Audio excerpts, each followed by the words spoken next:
Hello everyone. In this video I would like to discuss Andrew Marvell's poem To His Coy Mistress. Before doing so, however, just a few words about Marvell's life. Marvell's dates are 1621 to 1678. He was born in the north of England, up around Hull, was the son of a clergyman.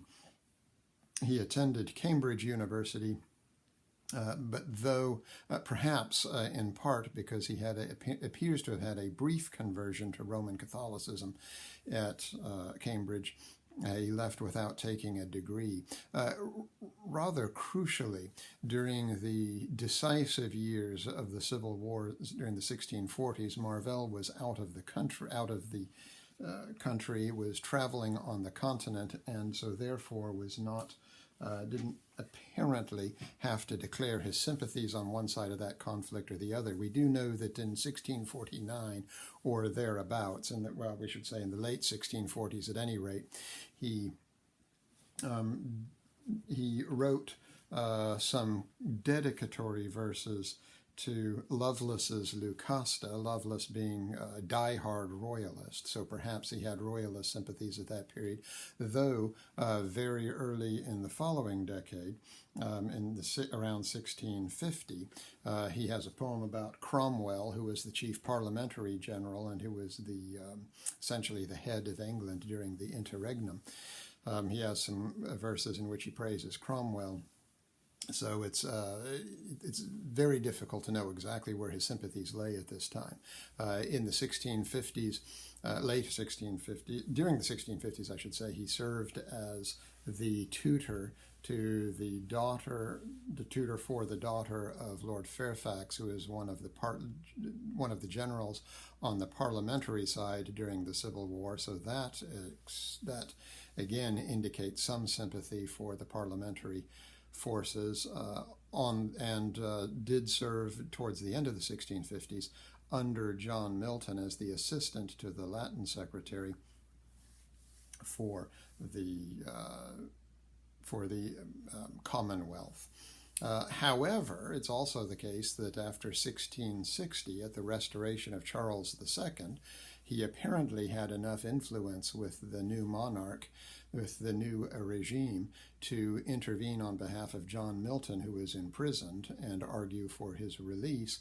And also, I should say that along about 1659, I believe, he was elected as a member of Parliament for Hull and remained an MP for the rest of his life. And also in the shortly after the Restoration, he became secretary for an expedition to Russia and to Scandinavian countries. So he seems also to have had some influence with the new king. So it's very difficult to say, as I say. He's a bit enigmatic. I mean, we know that Milton, for instance, was strongly on the side of the parliamentary forces. We know that Robert Herrick, for instance, as we have seen, was strongly on the side, was strongly royalist. Marvell seems to be, don't necessarily want to say in between, but there's evidence for seeing him as sympathetic to both sides. And in a way, this encapsulates Marvell's poetry. Marvell is, none of his poems, well, some of his poems, I should say, that the poem that he wrote one of the poems he wrote when he was with Fairfax in the north of England, at Fairfax's house at Nunn Appleton, a poem appropriately enough entitled Upon Appleton House, is in some ways like the English country house poem, the sort of thing that we discussed when we were talking about Ben Jonson's To Penshurst. On the other hand, it's a very difficult poem. It's about much more than that as well. So he's a bit enigmatic as a poet. Most of his poems individually, at least the ones for which he's best known, are not that difficult to understand individually, though some of them individually have these odd qualities which makes you think that there is more to the poem than meets the eye, though it's very difficult to say what. The other peculiarity of Marvell is that if you take these poems together, though you can understand him poem by poem, what he says, if you take his poems as a whole, is sometimes contradictory, so that it's very difficult to know exactly what Marvell as a whole means. And in this way, he's a bit opposite to someone like John Donne, who can present us with rather difficult individual poems, but once we've read those and understand them, we have a good sense of what Donne is up to as a poet. Marvell is easier on first approach, but taken as a whole is a bit enigmatic. The poem for which he's most famous, far and away most famous, is his beautiful poem to his coy mistress. The poem is probably the greatest single carpe diem poem in English. It's an absolute classic of the genre. Appropriately enough, as in the poems of his famous predecessor, Robert Herrick, who also excelled at writing carpe diem poems, we have a very simple poetic structure. We have octosyllabic couplets, and octosyllabic couplets, that is 4 iams per line, and written in the couplet form A, B, B, C, C. Octosyllabic couplets tend to be a very fast-moving kind of poem, and so it's appropriate that he should write about the passage of time in a fast-moving poem. A word about the title, to his coy mistress. First of all, mistress didn't necessarily mean then, as it does now, that the speaker is married and he's stepping out on his wife, and the mistress is the other woman. Mistress was generally a term of respect, as we can see, for instance, in the fact that the title for a married woman, Mrs., is spelled M-R-S. There's no in Mrs. The M-R-S is etymologically really the abbreviation for the term mistress, and it was just a general term of respect, as is Mrs. in our own day. It generally just means then a woman that he was greatly fond with, and obviously is wanting to have a close connection with, shall we say, in this poem. The word coy, we've seen this word in the earlier 17th century, for instance, in Robert Herrick's poem To the Virgins to Make Much of Time, then be not coy, but use your time, and while ye may go marry, for having once but lost your prime, you may forever tarry. Coy, from the Latin word quies, whence the English word quiet, didn't mean only silent, though it did mean that. Coy also meaning still, quiet in that sense. She is still, as we will see in our discussion of the poem in its individual lines. So we have now a male speaker talking to a female speaker. We've seen this many times in poetry of the 17th century. Had we but whirled enough, we've seen this many times in the 17th century. He is approaching her, he is wanting sexual favors from her in this poem, and she is being coy. It can mean then, as it does now, reluctant in a romantic way, but the ancillary meaning is that she's too quiet. She's too quiet for his taste, I should say. She's unresponsive to his advances. And so he takes this occasion, her lack of response, to think about it, to ponder this lack of response, and to talk about how it would be appropriate if they had all the time in the world. And indeed, this poem divided into 3, not stanzas, but into 3 paragraphs. The first paragraph says exactly that it would be entirely appropriate for her to be coy, to play hard to get, if they had all the time in the world. Then the second verse paragraph, shorter, says that they do not have all the time in the world, and then finally he draws the conclusion, no doubt he would say the appropriate conclusion, in the third verse paragraph. Therefore they had better hurry up and get busy. They'd better hurry up and consummate the relationship. Had we but whirled enough and time, this coyness, lady, were no crime. That if they had all the time in the world, she could delay her response to him as long as she would like. A word about this time, whirled. Had we but whirled enough in time. C.S. Lewis at one points out, argues that the word world here simply means is a synonym for time, as in the English expression world without end. I'm not entirely sure about that reading here. I think it's entirely appropriate to read world in a spatial sense, precisely because part of the imagery in this first verse paragraph talks not only about lengths of time, but also talks about vast open spaces. So I think it's appropriate for that reason. It's also appropriate because in the Renaissance, in the late 16th and into the 17th century, some of this carpe diem poem does seem to equate length of time with broad open spaces and shortness of time with smaller spaces, as for instance in Corinna's Going Amain. The speaker wants Corinna, while she's young, to go out into those broad open spaces and not to be confined in her small bed, or is, he says, as the speaker says, into the virgins to make much of time.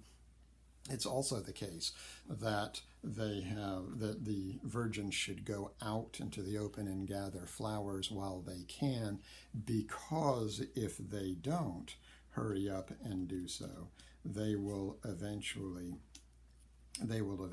lose the time.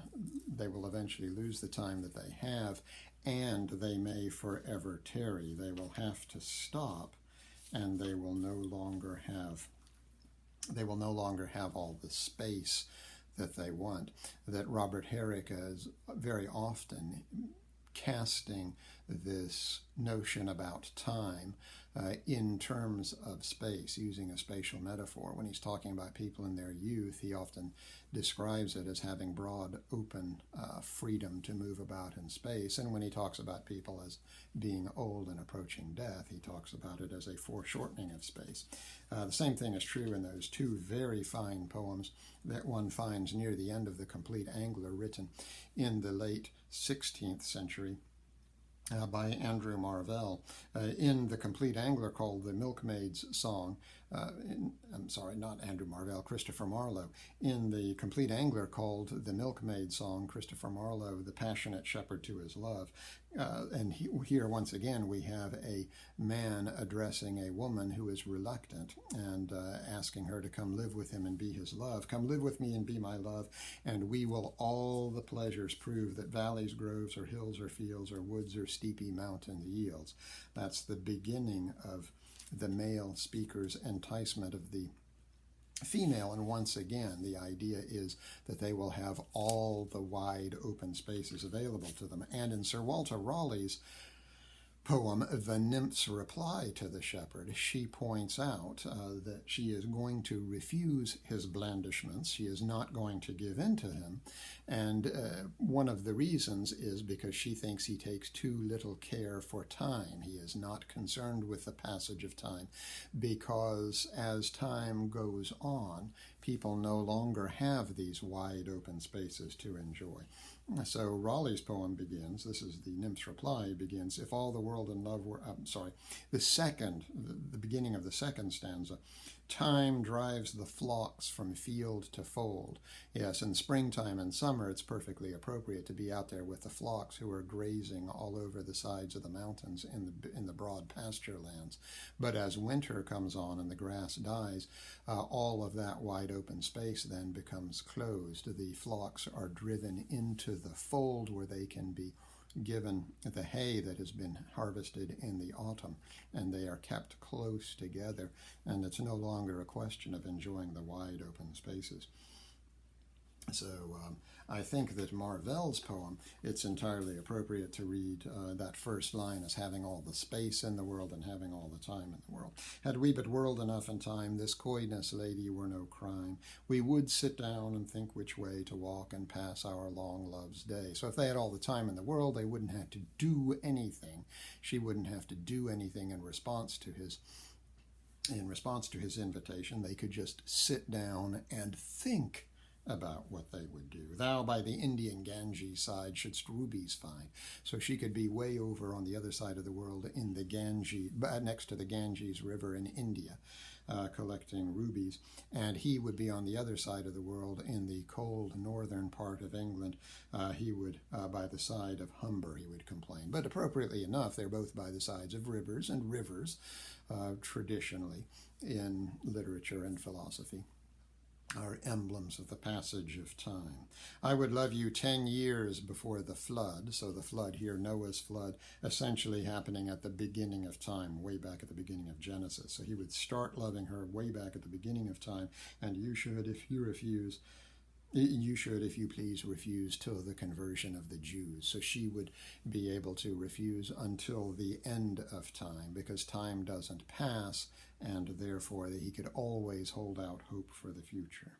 My vegetable love should grow vaster than empires and more slow. So once again, a conjunction there of the notion of time and space.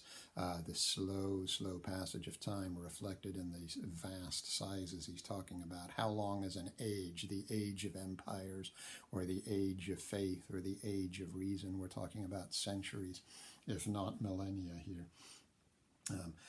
100 years should go to praise thine eyes, and on thy forehead gaze. So he would take his time in courting her and praise her beauty again and again over centuries. 200 to adore each breast, but 30,000 to the rest.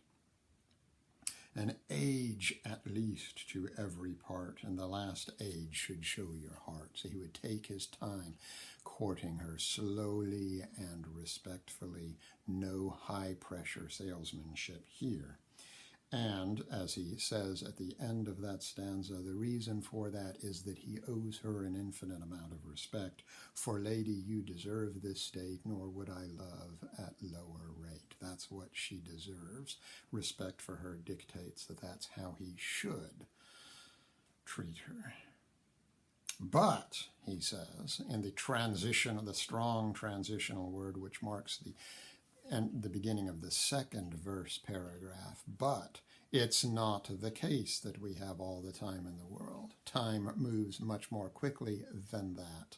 Yes, but at my back, your back, of course, is a vulnerable part. It's difficult to guard. And at your back, crowding you along here is time, pushing you off the stage. But at my back, I always hear time's winged chariot hurrying near. It's not only is time riding a chariot, but it's a winged chariot. It's being in a chariot is fast. Being in a flying chariot is faster still. And yonder all before us lie deserts of vast eternity.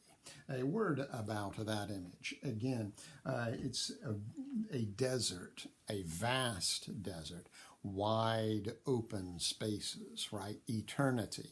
After time has taken its toll and we die, then there's the wide open space of eternity. The problem in Marvell's reading is that it's a desert. And if you miss that point, perhaps, and remember once again that Marvell was the assistant to the Latin secretary, it's a vast eternity. Vast is cognate with our word waste. There, in other words, eternity, there's nothing there. There's no life after death. Appropriately so in a carpe diem poem. The carpe diem genre is a pagan genre. First of all, it gets its origin from the ancient Roman poet Horace, who in his first book of odes actually pens the very phrase, carpe diem, seize the day. But Horace is a pagan pre-Christian writer. He did not have available to him the Christian teaching of a life after death, the quality of which depends upon how we live our lives now. No, for the pagan, one can only enjoy the moment. There is no life after death. You only live once, and so you'd better enjoy the time that you have. That's why the Carpe Diem poem tends to be pagan in its outlook, and it certainly is in this case, because there is no eternity there. There is no life after death. This, in other words, carpe diem poem. Eat, drink, and be merry. Go out and enjoy life while you can, because you only live once. That's hardly going to be the theme of many of your pastor's sermons on Sunday morning. It's a pagan theme. And what lie before us are deserts of vast or waste eternity. Then what to do with the biblical or Christian allusions in the first verse paragraph, the flood and the conversion of the Jews. These I take to be just typically understood cultural markers that are convenient for and a imaginative way for Marvell to talk about essentially the beginning and the end of time. But the carpe diem impetus is indeed a pagan one. Thy beauty shall no more be found. Yes, so that as time moves on, time will eventually deprive her of her beauty. She will no longer be desirable. Thy beauty shall no more be found, nor in my marble vault shall sound. In thy marble vault shall sound my echoing song, for various reasons. One is that he will be dead and gone, so he won't be there to write poetry about her in praise of her beauty. The other reason is that poetry, music, is the form of art that takes place in time. You cannot have a poem, you cannot have a song without the passage of time. You can have a sculpture without the passage of time. The sculpture that you see today it looked exactly the same way 100 years ago. Will look exactly the same way 1,000 years from now. Same thing is true of a painting, but it's not true of music. To have music or to have a poem is to have this note or this word at this moment, and then this moment goes away, as does this note and this word, and along comes the next note and the next word, and so on and so on. And I make, in this case, no sharp distinction between poetry and music. In fact, Aristotle tells us that poetry is a subset of music, but it has to take place in the passage of time. One of the points of Keats's great ode on a Grecian urn. Thy beauty shall no more be found, nor in thy marble vault shall sound my echoing song. And then some really gruesome imagery here, because she has been trying to preserve her virginity and keep it intact. He points out to her that her virginity, even in the most physical sense, cannot be held intact, because her maidenhead will crumble away in the grave, and worms will break through her virginity in the grave. Again, it's pretty astounding and pretty astonishing. Then worms shall try, tempt, break through. One tries what a substance is, in part by breaking through the outer casing and looking at the inside of it. And worms shall try that long-preserved virginity, and thy quaint honor turn to dust, and into ashes all my lust. So she will be reduced to dust, he will be reduced to ashes at the end of time, when their lives are over. And then finally, to sum up that verse paragraph, truly astonishing couplet: the grave's a fine and private place, but none, I think, do there embrace. One can read this two ways. One can read it ironically, of course, because the grave is not a fine place. That's the whole point he's trying to make here in the second verse paragraph. It's not a fine place. It's a disagreeable place that will rob them of everything that they love about life. The grave's a fine and private place. So perhaps there he is speaking ironically. And none, I think, that litotes or understatement of I think none do embrace there. Of course, nobody embraces in the grave. What is it? How does it? The Houseman has it. Lovers lying two by two, ask not whom they lie beside, and the bridegroom all night through never turns him to the bride. Speaking of people who have died. Yes, so these are two fine lines which indicate the use of irony or sarcasm. On the other hand, if one is alive to the etymology of words, and one certainly ought to be in reading poems by Andrew Marvell, again, as I mentioned several times already, he was the assistant to John Milton, the Latin secretary, during the late years of the Commonwealth. We can read those lines entirely straightforwardly. The grave's a fine here from the Latin word finis, finis meaning an end or a boundary, fine in the sense of narrow. If you go to If you go to Walmart and buy yourself a fine-tipped pen, you're buying one that leaves a narrow mark on the page. So contrasted with all the wide open spaces in his imagined situation described in the first verse paragraph, when they have all the time in the world, contrast that with the fact that the grave is it's a narrow place. In other words, it's confined. It's a confined space where you don't have the room for maneuver, shall we say. The grave's a fine and private. We tend to think of private meaning good, but private in the sense of the Latin word privatus, hence our word deprived. Right, that it's a place where one is without anything. One is completely deprived, bereft, stripped of anything, even one's senses. And it's a very narrow place. In other words, if we read this with attention to its etymological, if we read these words with attention to their etymological meanings, it's again a rather grim line, reminding us that there is no appeal from the grave. The grave's a fine and private place, and none, I think, do their embrace. And again, not a hint of an afterlife here. So, what do we make of this? If he had all the time in the world, he would take his courtship of her very, very slowly and respectfully. The second verse paragraph, they do not have an infinite amount of time. Therefore, draw the conclusion, just like a guy. Therefore, they had better hurry up and get busy. And notice that all of the imagery of motion, indeed rapid and violent motion, which contrasts so starkly with the images of slowness, with the images of sedateness that we get in the first verse paragraph of the poem. Now, therefore, and notice that the word therefore draws a conclusion. This poem is almost like a syllogism.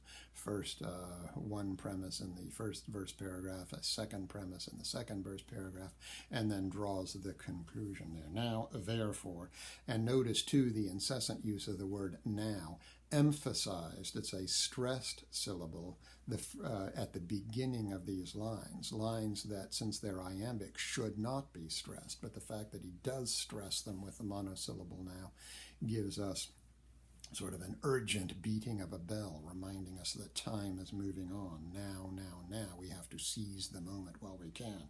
Now, therefore, while the youthful hue sits on thy skin like morning dew.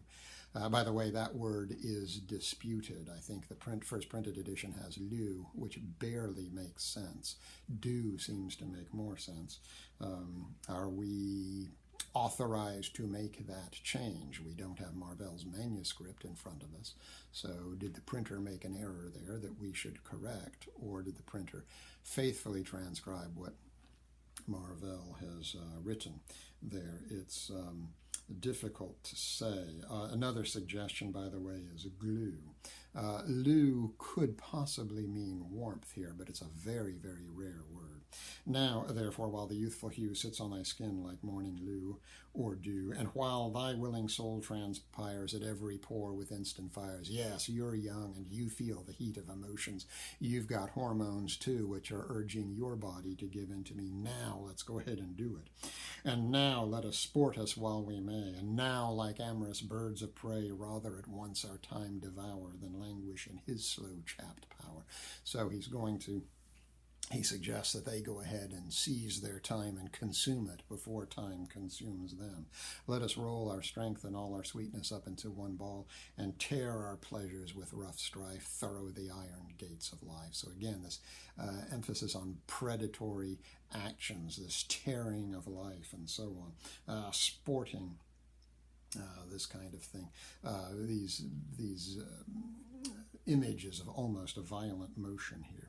Tear our pleasures with rough strife, thorough the iron gates of life. Thus, though we cannot make our sun stand still, yet we will make him run. And by the way, notice we should point out as well the technique of enjambment or enjambment in that last verse paragraph, where the line is not end-stopped. You don't come to a natural resting place in the grammar at the end of the line, but some of these lines force us to make sense of what he's saying, to hurry through to the next line, which adds to the sense of urgency and speed here. As for instance in line 41, let us roll all our strength and all. You can't naturally stop there because that all is an adjective which demands a noun, and all our sweetness. You see, it drives you through quickly to the end of our drives you quickly through to the next line to make sense of what he's saying. The same thing is true in the final couplet.